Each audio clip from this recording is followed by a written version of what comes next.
너무나 답답한 파리 생제르맹인데요. 계속해서 점유는 하고 있으나 제대로 된 전진 패스와 위협적인 찬스를 많이 만들지 못하고 있는 모습입니다. 전술적 문제가 있는 것 같은데요. 목적을 모르겠습니다. 계속해서 볼을 돌리는데 찬스를 만들려고 하는지 슛을 하려는 의지가 보이지 않는 의미 없는 패스만을 고집하고 있는 느낌입니다. 아쉬운 모습이 지속되며 전반전을 마쳤습니다.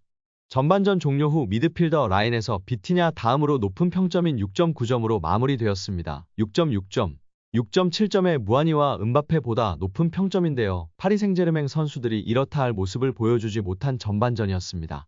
점유율을 80%를 가져갔는데 슈팅은 3개 때렸고 유효 슈팅은 하나였습니다. 수비 라인을 완전히 내린 메스를 제대로 공략하지 못한 PSG인데요. 전반 15분까지 위협적인 모습을 그나마 보였으나 이후 답답한 모습이 지속되는 PSG였습니다. 전반전이 종료된 이후 현지 팬들은 수치스럽다. 은바페가 보스인데 왜 이렇게 수준이 낮냐.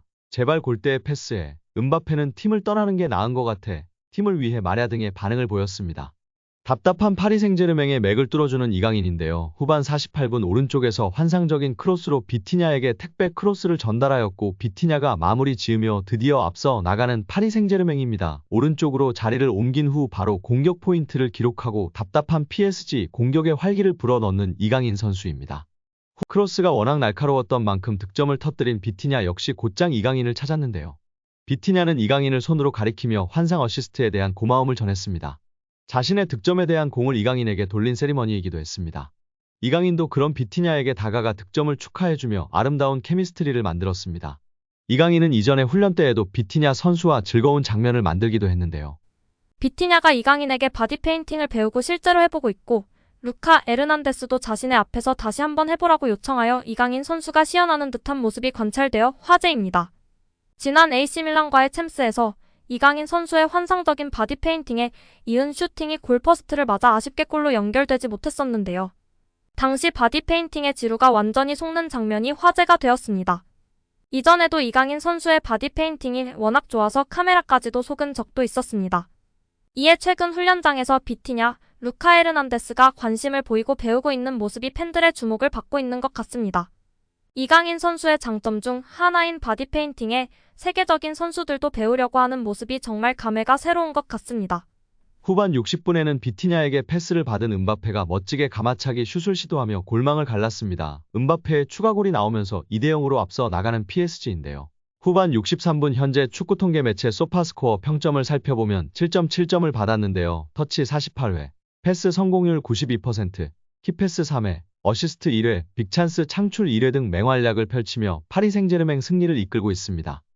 결국 3대1로 메스를 잡은 PSG입니다. 전반전 답답했던 양상을 후반 시작 3분 만에 오른쪽으로 이동한 이강인이 환상적인 택배 크로스로 굳게 닫혀있던 메스의 골문을 열게 되었습니다. 이강인 선수는 90분에 하무스와 교체 아웃되었고 골을 넣은 은바페, 비티냐에 이어 평점 3위에 랭크되는 맹활약을 펼쳤습니다. 공격 전개의 핵심이자 키플레이어라는 점을 다시 한번 증명해냈습니다. 여기에 파리 생제르맹의 킬리안 은바페가 본인이 뛸 자리를 스스로 결정한다고 루이스 엔리케 감독이 인정하며 화제가 되고 있습니다. PSG가 감독의 계획보다 은바페의 뜻대로 돌아가고 있음을 다시 한번 실토한 셈인데요. 엔리케 감독은 18일 일과의 리그앙 16라운드 원정 경기가 1대1 무승부로 끝난 뒤 기자회견에서 은바페가 선호하는 포지션에 관해 설명하면서 은바페는 그가 뛰기로 한 곳에서 뛸 것이라고 말했습니다. 이어 은바페는 자유롭게 플레이할 수 있고 안쪽과 바깥쪽을 가리지 않으며 포지션을 바꿔가며 플레이할 수 있다며 다만 그를 안쪽 공격수로 기용하느냐 바깥쪽 공격수로 기용하느냐의 차이일 뿐이라고 덧붙였습니다. 은바페는 이날 최전방에 자리했는데요. PSG는 지난 14일 도르트문트와의 챔피언스리그 조별리그 최종전에서 같은 포메이션을 들고 나왔었습니다. 은바페도 같은 포지션에 섰지만 앞선 리그앙 경기들에서 주로 4-3-3, 4-2-2 포메이션에서 측면과 중앙을 오갔던 것과 비교하면 낯선 자리로 볼 수 있습니다. 은바페는 후반전에 페널티킥 선제골을 기록했지만 조용한 세리머니를 펼쳤습니다. 은바페와 엔리케 감독의 갈등이 수면 위로 드러나는 모양새인데요. 앞서 은바페는 UCL 도르트문트전 이후 엔리케 감독의 전술에 불만을 드러냈습니다. 이날 엔리케 감독의 발언은 은바페 뜻대로 전략을 짜는데도 그가 재활약을 펼치지 못해 승리하지 못했다고 암시한 것으로 볼 수도 있습니다. 엔리케 사령탑 체제로 이번 시즌을 새롭게 시작한 PSG는 전체적인 팀 조직력보다 은바페가 돋보일 수 있는 방식으로 운영된다는 비판을 받고 있습니다. 포메이션은 물론 베스트 11, 경기에 나서는 다른 선수들의 포지션까지 매 경기 달라지고 있는데요. 한국 대표팀에서는 오른쪽 윙어 혹은 미드필더 자리에 서며 최상의 경기력을 보여주는 이강인도 PSG에서는 왼쪽 윙어 혹은 미드필더로 나서고 있습니다. 이강인은 이날 경기에서는 왼쪽 미드필더 포지션을 소화했습니다. 문제는 너무 잦은 변화에 팀 조직력이 살아날 기미가 보이지 않는다는 것인데요. 리그왕 우승을 넘어 UCL 우승을 목표로 하는 PSG로선 음바페 딜레마를 풀어야만 선전을 기대할 수 있습니다. 음바페는 내년 여름 계약 기간이 끝나 레알 마드리드로 이적할 것으로 예상되는데 그가 팀 승리를 위해 얼마나 헌신적으로 뛸지는 지켜봐야 한다는 목소리가 커지고 있습니다. 여기에 최근 슈퍼러브 축구 유튜버 팀이 발렌시아 훈련장에 방문하여 이강인을 유소년 때 가르쳤던 스승을 만났는데요. 이강인을 12세, 17세, 18세 때 가르쳤던 앙굴로 코치와 인터뷰한 내용이 화제가 되고 있습니다. 앙굴로 코치는 이강인은 항상 우상향으로 발전을 했어요. 12세 때 이미 또래들과 다르다는 것을 제 눈에는 보였어요. 나이에 비해 기술이 좋고 상대방을 쉽게 제치는 선수였어요. 그리고 나서 발전하며 진화했고 경험을 쌓아 성장하고 더 좋은 선수가 되었어요. 발렌시아 1군 선수감이라는 것을 의심한 적이 없어요. 이 아카데미 훈련장에서의 데뷔골과 환상적인 활약을 잊을 수가 없어요. 좋은 기억으로 남아있어요. 라며 극찬했습니다. 말 그대로 이강인 선수는 천재 선수란 게 맞는 말인 것 같습니다.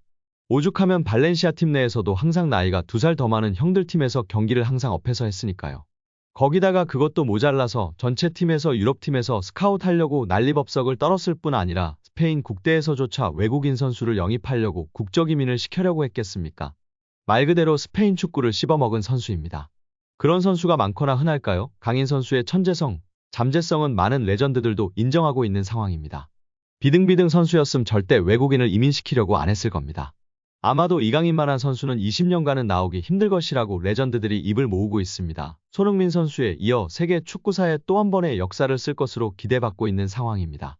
예전에 이강인이 터치플레이 채널에서 고 유상철 감독님이랑 얘기한 게 있었는데 유럽 선수들은 기본기는 엉망인데 상대가 압박이 왔을 때 어떻게 대처하는 판단 능력이 빠르다고 하는데요. 왜냐면 스페인 유수는 어릴 때 경기를 많이 뛰고 경기력 위주로 훈련한다고 합니다.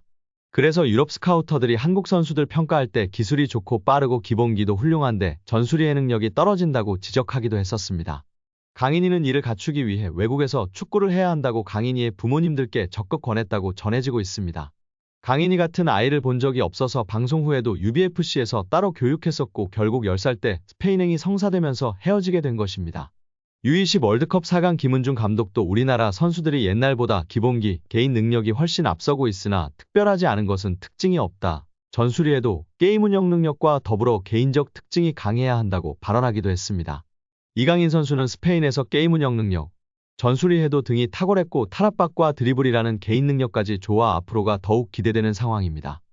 여기에 경기 후 인터뷰에서 이강인이 킬리안 음바페의 생일 파티에 가지 않을 것 이라고 프랑스 매체 카날과 인터뷰에서 밝히며 주목받고 있습니다. 음바페의 생일을 맞이해 음바페의 아버지가 이날 경기장을 찾았는데요. 또 음바페의 동생인 에단 음바페가 후반 추가 시간 그라운드를 밟아 아버지가 보는 앞에서 음바페와 함께 그라운드를 누볐습니다. 메스전 맹활약을 펼친 이강인은 프랑스 매체 카날과 경기 후 인터뷰에 임했습니다. 경기 전부터 우린 어려운 경기가 될 것이라는 사실을 알고 있었다. 좋은 해결책을 찾았고 승리를 위해 계속해서 노력할 것 이라고 승리 소감을 밝혔습니다. 이어 음바페가 넣은 골에 대한 물음이 이강인에게 던져졌는데요. 이강인은 음바페의 골은 굉장했다며 우린 익숙하다고 답하기도 했습니다.